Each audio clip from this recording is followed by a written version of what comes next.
하나님 주시는 은혜가 기대되는 목요일입니다. 오늘 하나님 말씀을 통하여서 하나님 주시는 은혜의 길로 걸으시는 귀한 삶이 되시기를 주님의 이름으로 축복합니다. 저희가 새해가 되면 성경 말씀을 한번 통독하기로 결단을 합니다. 여러분 성경 말씀 잘 읽고 계신가요? 하나님의 말씀을 1년에 일독하는 귀한 삶은 우리에게 너무나 필요합니다. 1년에 일독할 수 있을 정도의 양을 매일 꾸준히 읽으십시오. 말씀을 꾸준히 읽을 때 성령님께서 그 말씀을 우리의 삶 가운데 기억나게 할 것이고 필요한 가운데 우리의 삶 가운데 귀한 지혜로 깨닫게 해 주실 것입니다. 저희 생명의 삶 큐티 책 하단에 보면 맥체인 성경 읽기 표가 있습니다. 이 표를 따라 읽으면 1년에 구약 1번, 신약 2번, 시편 2번을 읽을 수 있는 양입니다. 하나님의 말씀을 따라 올 1년 풍성한 삶을 사시게 되기를 주님의 이름으로 축복합니다. 오늘 저희가 함께 나눌 말씀은 요한복음 6장 30절에서 40절의 말씀입니다. 세상에 생명을 주기에 오신 하나님 아들, 말씀 앞으로 함께 나가겠습니다.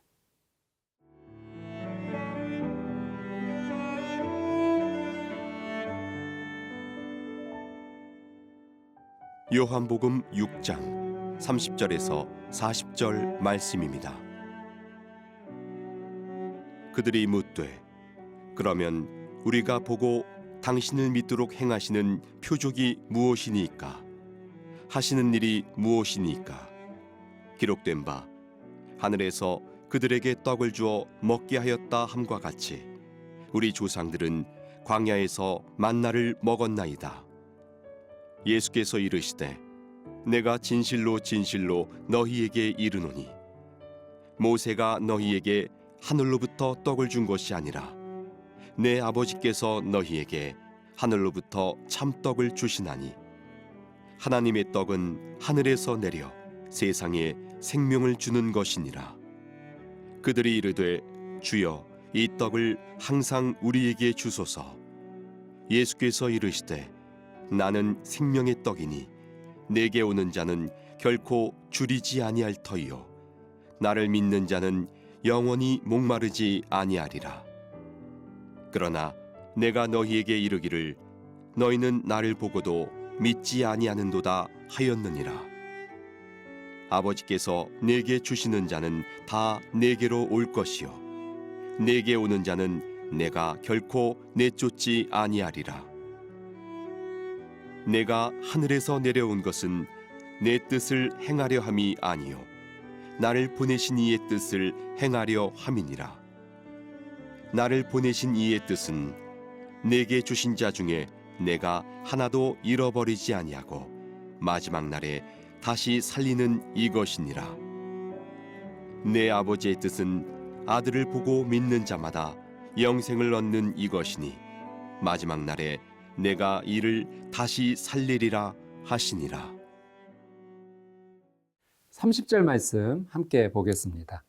그들이 묻되 그러면 우리가 보고 당신을 믿도록 행하시는 표적이 무엇이니까? 하시는 일이 무엇이니까? 예수님께서는 하나님께서 보내신 자신을 믿어야 된다라고 유대인들에게 계속 말씀하십니다. 그리고 유대인들은 이 예수님의 말씀에 당신을 믿을 수 있도록 표적을 좀 보여주십시오. 기적을 계속해서 요청하게 됩니다. 기적을 요청한다. 내가 볼 수 있어야지만 믿을 수 있다라고 하는 것은 그 마음이 완고한 것입니다. 예수님께서 도마에게 이렇게 말씀하신 적이 있죠. 너는 나를 본고로 믿느냐? 보지 못하고 믿는 자들이 복되도다. 예수님께서는 우리의 삶이 눈에 보이는 것을 따라 살아가는 삶이 아니라 하나님의 약속을 따라 살기를 원하십니다. 말씀을 따라 살기를 원하시죠. 그것이 바로 믿음의 삶입니다. 자, 31절 말씀입니다. 기록된 바 하늘에서 그들에게 떡을 주어 먹게 하였다 함과 같이 우리 조상들은 광야에서 만나를 먹었나이다. 유대인들은 이것을 믿었습니다. 예전에 광야에서 모세를 통하여서 만나를 먹었던 것 같이 다시 메시아가 오실 때 그분을 통해서 하늘에서 내리는 만나를 먹을 것이다 라고 유대인들은 굳게 믿었던 거죠. 그래서 예수님에게 당신이 메시아라면 하늘에서 내리는 떡을 달라라고 지금 요청하고 있는 것입니다. 만나는 하나님께서 주신 특별한 하늘에서 내린 음식이었습니다. 그러나 그 음식을 먹은 자들이 영원한 생명을 얻지는 못했습니다. 예수님께서는 하늘에서 내려온 선물, 하늘에서 내려온 떡이 자신임을 유대인들에게 말씀하시면서 나를 통해서만 생명을 얻을 수 있다는 것을 말씀하고 계시죠. 눈에 보이는 것만 신뢰하고자 하는 것이 아니라 눈에 보이지 않지만 그것을 신뢰하며 나가는 것, 하나님을 향한 올바른 믿음의 방향입니다. 32절 말씀입니다. 예수께서 이르시되 내가 진실로 진실로 너희에게 이르노니 모세가 너희에게 하늘로부터 떡을 준 것이 아니라 내 아버지께서 너희에게 하늘로부터 참떡을 주시나니. 예수님께서는 이 떡이 모세가 준 것이 아니라 하나님께서 주신 것이다. 그리고 나도 하나님께서 보내셨다라는 것을 이 하늘로부터 참떡을 주셨다라는 표현으로 말씀하고 계시죠. 여러분, 모세 시대에 유다 백성들이 모세에게 참 많은 기적을 요청했습니다. 그래서 많은 기적들이 일어났죠. 반석에서 물이 터져 나오기도 했고, 또 구름기둥, 불기둥의 역사, 또 홍해가 갈라지는 일들. 근데 여러분, 그런 기적들을 보면서도 유다 백성들은 어떻게 했나요?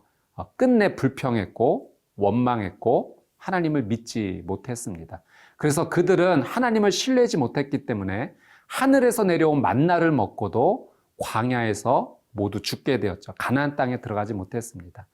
모세도 결국 강조한 것은 기적이 아니라 하나님의 말씀이었어요. 그래서 신명기 말씀을 보면 이 하나님의 말씀을 신뢰하고 순종하여 따라가야 된다라는 것을 계속 강조했습니다. 여러분, 우리의 신앙 가운데 필요한 것은 하나님의 말씀입니다. 그 말씀을 믿고 그 다음에 그 말씀에 순종하는 삶이 진짜 우리의 삶 가운데 놀라운 기적의 시작이 되는 것이죠. 광야에서 내렸던 만나는 그저 하나님께서 보여주신 그림자에 불과합니다. 진짜 본질은 예수 그리스도이신 거죠. 자, 34절 말씀입니다. 그들이 이르되 주여 이 떡을 항상 우리에게 주소서. 생명의 떡이 예수 그리스도임을 말하자 이것을 정말 먹게 해달라고 유대인들이 이야기합니다. 오해한 것이죠. 물질적인 것으로 오해한 것입니다. 자, 35절 말씀, 예수께서 이르시되 나는 생명의 떡이니 내게 오는 자는 결코 줄이지 아니할 터이요 나를 믿는 자는 영원히 목마르지 아니하리라. 여러분, 예수 그리스도가 우리의 생명의 떡이 되십니다. 그분을 믿을 때 우리의 삶에 진짜 기쁨의 삶이 시작되죠. 아무리 많은 것을 소유한다 할지라도 예수님이 없다면 허무하고 두렵고 좌절 가운데 있을 수 있습니다. 그러나 내 손에 든 것이 별로 없다 할지라도 우리의 인생에 예수 그리스도와 함께 한다면 그 인생은 만족의 삶이요, 기쁨의 삶이요, 또 하나님과 함께하는 놀라운 은혜의 삶을 살게 됩니다. 여러분, 생명의 떡 예수 그리스도, 그분의 하신 말씀을 믿고 붙잡으십시오. 그것이 우리 인생의 생명의 시작이 될 것입니다.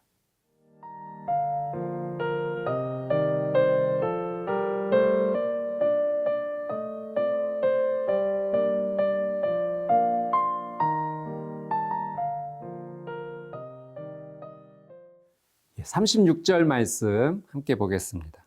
그러나 내가 너희에게 이르기를 너희는 나를 보고도 믿지 아니하는도다 하였느니라.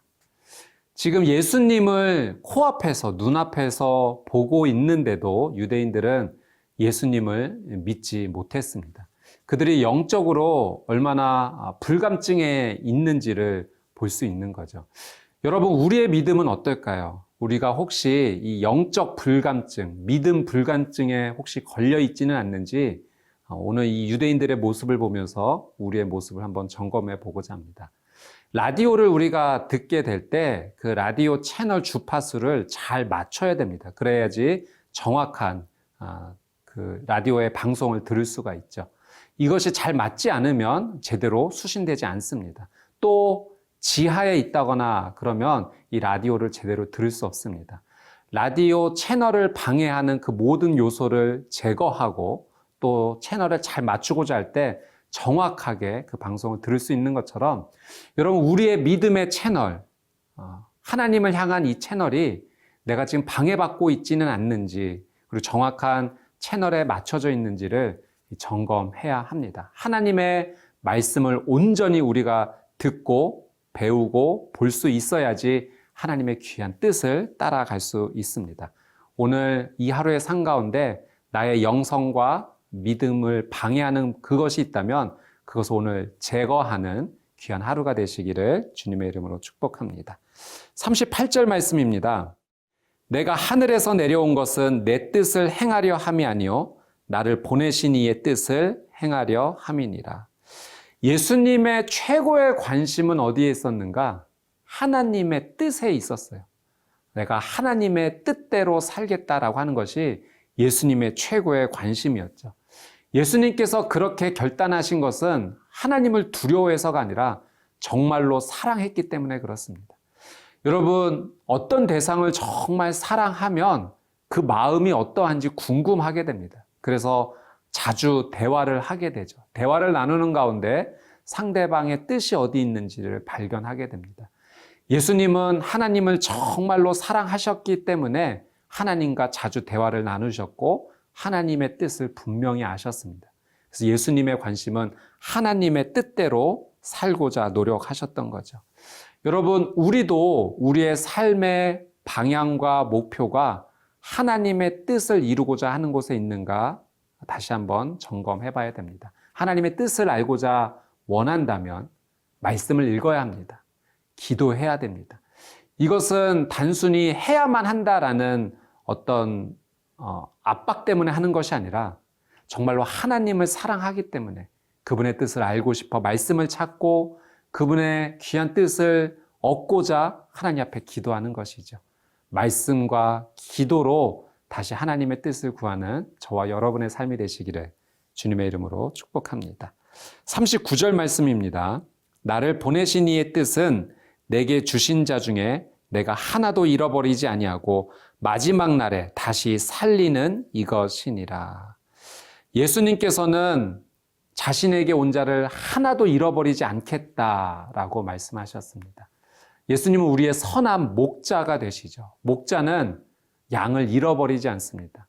예수님께서는 우리에게 선한 목자가 되어주셔서 우리로 하여금 생명을 얻게 하고 더 풍성하게 누리게 해주시겠다라고 약속을 해주셨어요. 그래서 우리를 살리시고자 예수님께서 십자가에까지 순종을 하신 것입니다. 여러분, 오늘 우리는 하나님을 사랑하기 때문에 어디까지 순종해야 할까요? 이것이 오늘 말씀을 통해 우리에게 주는 영적인 도전입니다. 어디까지 순종할 것인가? 이것보다는 내가 하나님께 어디까지 사랑할 것인가? 질문하면서 예수님께서 주신 사랑에 감사하며 그 사랑에 사랑으로 보답하는 복된 이 하루가 되시기를 주님의 이름으로 축복합니다. 함께 기도하겠습니다. 참 좋으신 하나님, 오늘 말씀을 통하여서 예수 그리스도가 누구이신지를 다시 한번 알게 해주시고 깨닫게 해주셔서 감사합니다. 생명의 떡 되신 예수 그리스도를 함께하기 원합니다. 그 생명의 놀라운 풍성함의 은혜를 누리는 복된 이 하루 되게 하여 주옵소서. 감사드리며 예수님의 이름으로 기도드리옵나이다. 아멘.